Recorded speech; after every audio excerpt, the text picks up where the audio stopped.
Par la prière, poursuivons l'histoire de l'Évangile dans notre pays.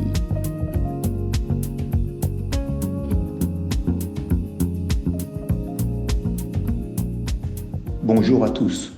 Je ne sais pas si comme moi tu as remarqué, mais de plus en plus de gens parlent du message de Christ comme d'une mauvaise nouvelle. En fait, ils font tenir des propos à Jésus qu'il n'a jamais prononcés. Pire, les gens les croient. Pourquoi ? Revenons donc au texte. Matthieu, chapitre 4, verset 4. Jésus répondit, « Il est écrit, l'homme ne vivra pas de pain seulement, mais de toute parole qui sort de la bouche de Dieu. » 2 Timothée, chapitre 3, versets 16 à 17. Toute écriture est inspirée de Dieu et utile pour enseigner, pour convaincre, pour corriger, pour instruire dans la justice, afin que l'homme de Dieu soit accompli et propre à toutes bonnes œuvres. Apocalypse, chapitre 1, verset 3. Heureux celui qui lit et ceux qui entendent les paroles de la prophétie et qui gardent les choses qui y sont écrites, car le temps est proche. Si je vous dis pauvreté, à quoi pensez-vous en premier ? Certainement à la pauvreté financière ou la pauvreté sociale. Mais saviez-vous qu'il y a aussi une pauvreté biblique, c'est-à-dire pas avoir accès aux Écritures ou ne pas avoir de traduction des textes dans sa langue ?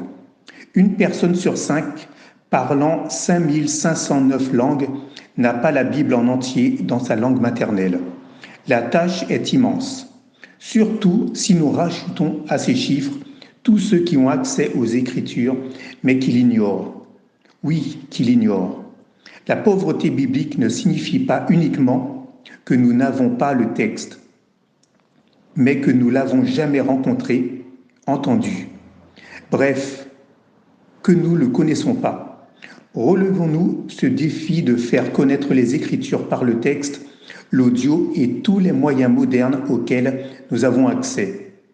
Car être en contact avec les Écritures est fondamental pour le développement humain autant que le boire et le manger. Appel à la prière. Prions pour que l'importance de transmettre les Écritures soit une priorité pour le peuple de Dieu.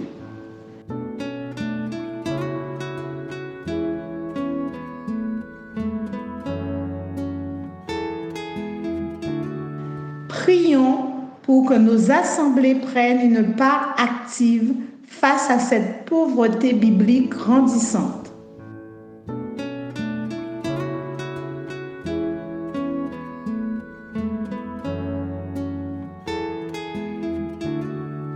La désinformation a l'air d'être le mal de ce siècle. Prions pour que la Guadeloupe soit informée des intentions de Dieu pour elle.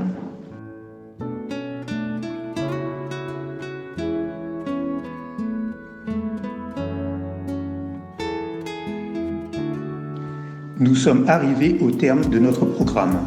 Par la prière, poursuivons l'histoire de l'Évangile dans notre pays. C'est la fin de la semaine, mais certainement pas la fin de l'histoire de l'Évangile. La paix de Dieu soit avec toi.